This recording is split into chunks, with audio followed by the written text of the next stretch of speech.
Hello everyone, welcome to the YouTube channel of education world. तो आज का current affair का सेशन स्टार्ट करते हैं।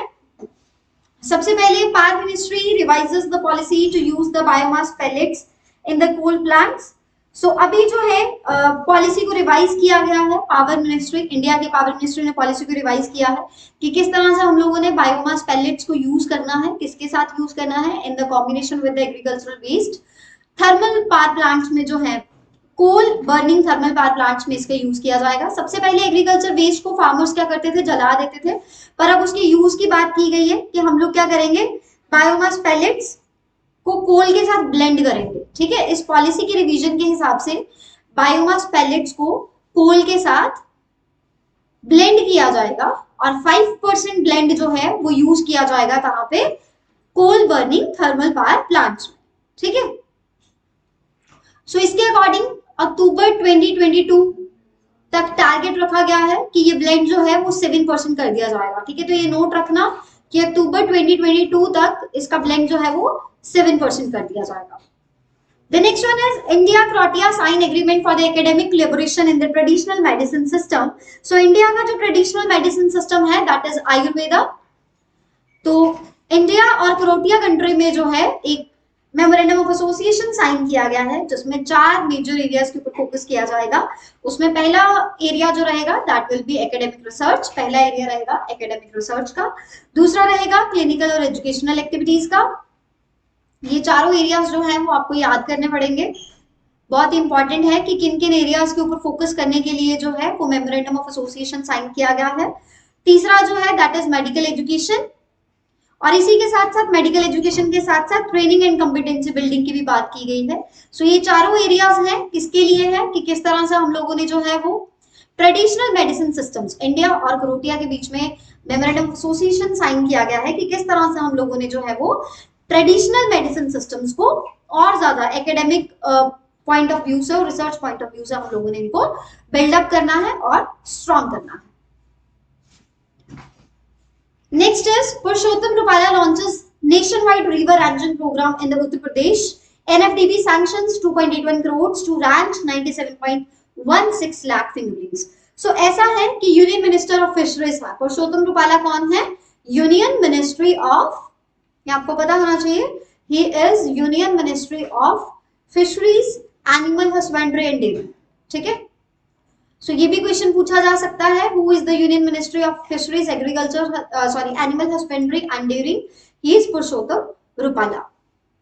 सो पुरुषोत्तम रूपाला ने हाल ही में उत्तर प्रदेश में रिवर रैंचिंग प्रोग्राम जो है वो लॉन्च किया है जिसमें 4 स्टेट से लोगों ने पार्टिसिपेट किया था, डेलीगेट्स ने पार्टिसिपेट किया था।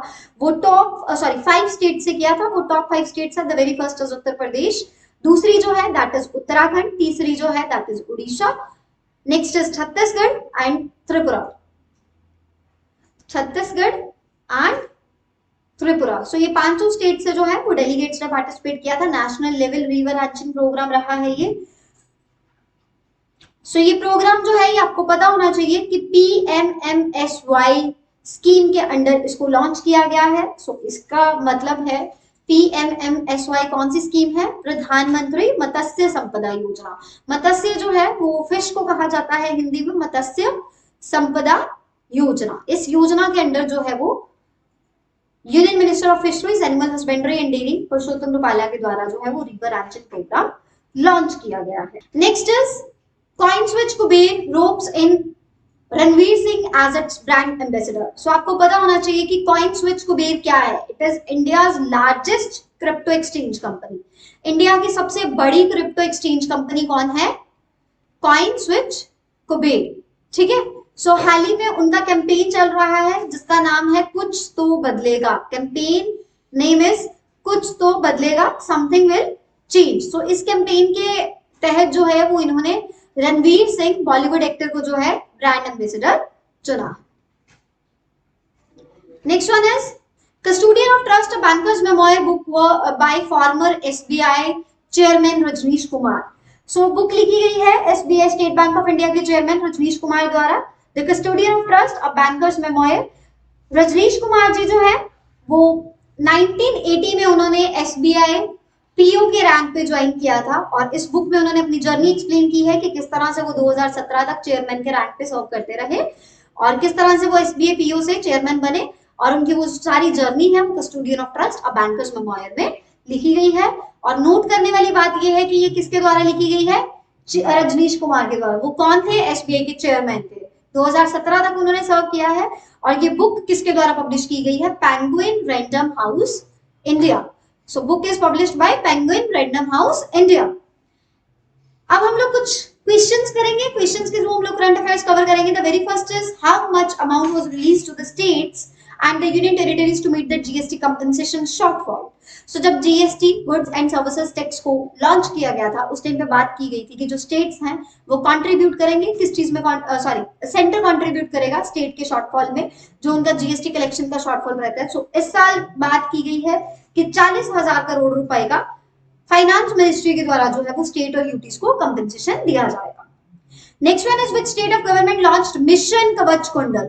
वेरी इंपॉर्टेंट मिशन, मिशन कवच कुंडल जो है वो कोविड-19 को लेके चलाया गया है। किस स्टेट के द्वारा चलाया गया है, महाराष्ट्र के द्वारा।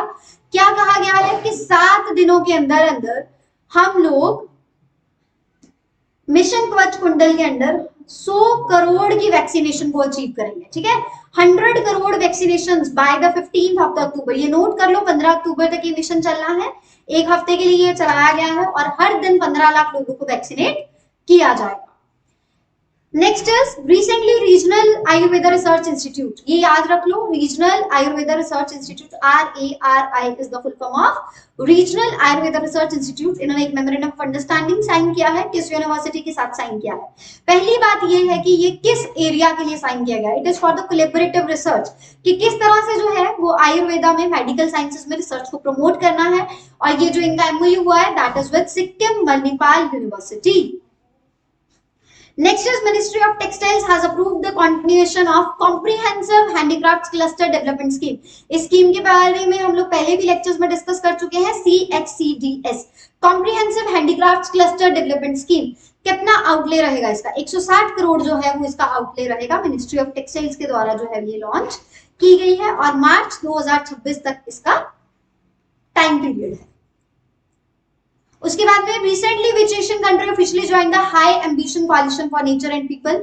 ये भी आपको पिछले प्रीवियस करंट अफेयर्स में करवाया गया है कि हाल ही में इसका जो मेंबर बना है दैट इज इंडिया। कौन बना है, India.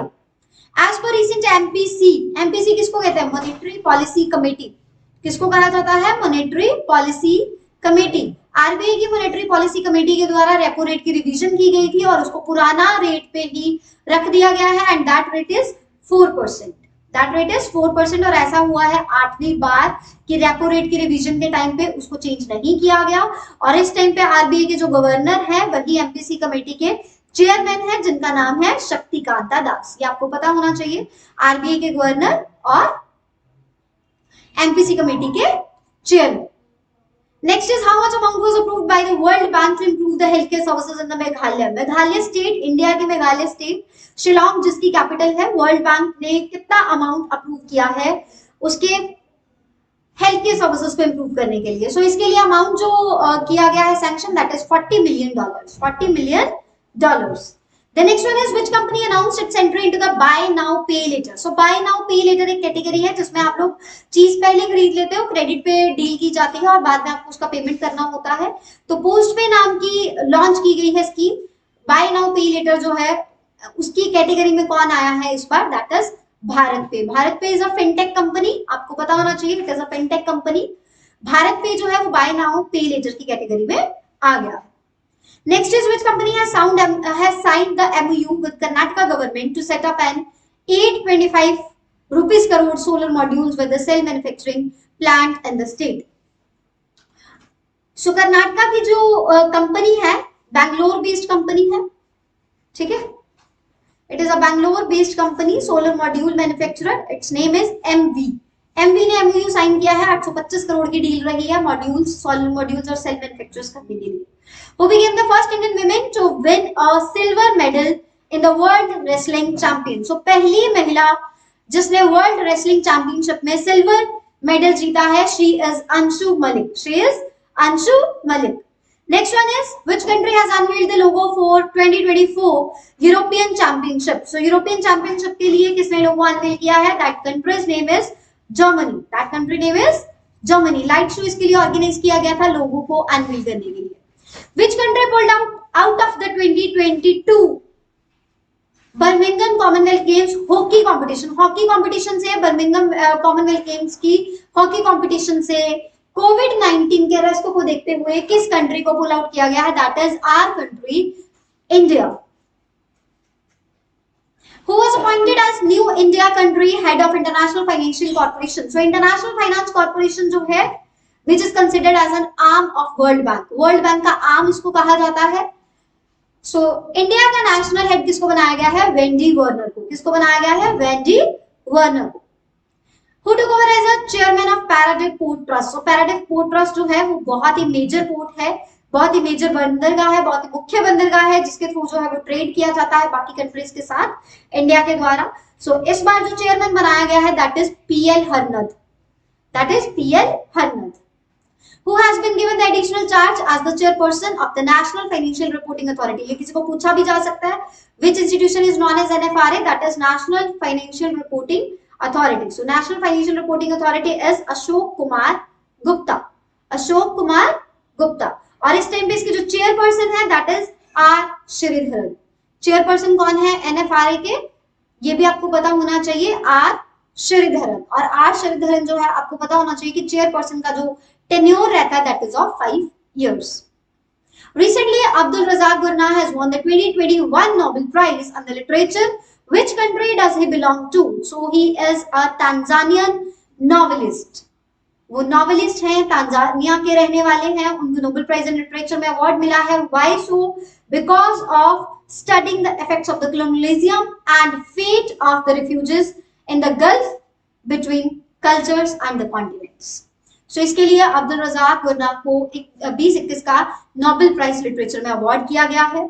Who was named as the best man player in FIH Star Awards 2021? ये आपको पता होना चाहिए कि FIH Star 2021 अवार्ड्स की 8 कैटेगरीज में, 8 कैटेगरीज में, there are 8 categories of the FIH Star Awards. 8 categories में इंडिया जो है उसको अवार्ड मिला है. क्लीन स्वीप रही है इस बार इंडिया की. सो इसमें जो बेस्ट मैन प्लेयर चुने गए हैं दैट इज हरमनप्रीत सिंह. और इसी के साथ आपको ये भी पता होना चाहिए कि बेस्ट फीमेल प्लेयर जो रही हैं that is Gurjeet Kaur.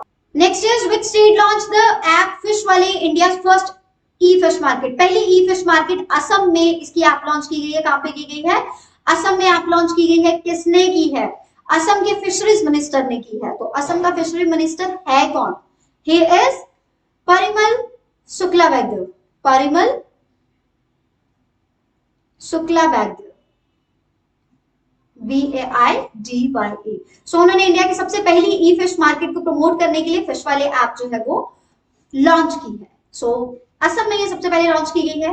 Recently India air force day was celebrated. It's which foundation day? कितना फाउंडेशन डे, कौन सा नंबर वाला फाउंडेशन डे जो है मनाया गया है 8 अक्टूबर को? Indian air force day. Indian air force day जिसका मोटो है touch the sky with the glory.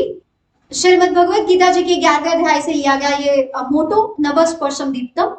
So Indian air force की जो है वो 89वीं वर्षगांठ रही है. 89th फाउंडेशन डे जो है वो इस बार 2021 में मनाया गया है.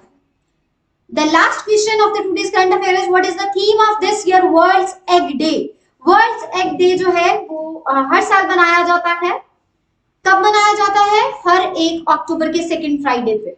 कब मनाया जाता है? अक्टूबर के सेकेंड फ्राइडे पे हम लोग जो डे मनाते हैं that is world's egg day. और 2021 में इसका थीम रखा गया था eggs for all, nature's perfect package. So this is all about the current affair session of today's. I hope आपको समझ में आया होगा, आपने नोट किया होगा कि कौन कौन से कॉम्पिटिटिव एग्जाम्स में पॉइंट्स रहेंगे. Thank you so much. See you soon in the tomorrow's session of current affairs.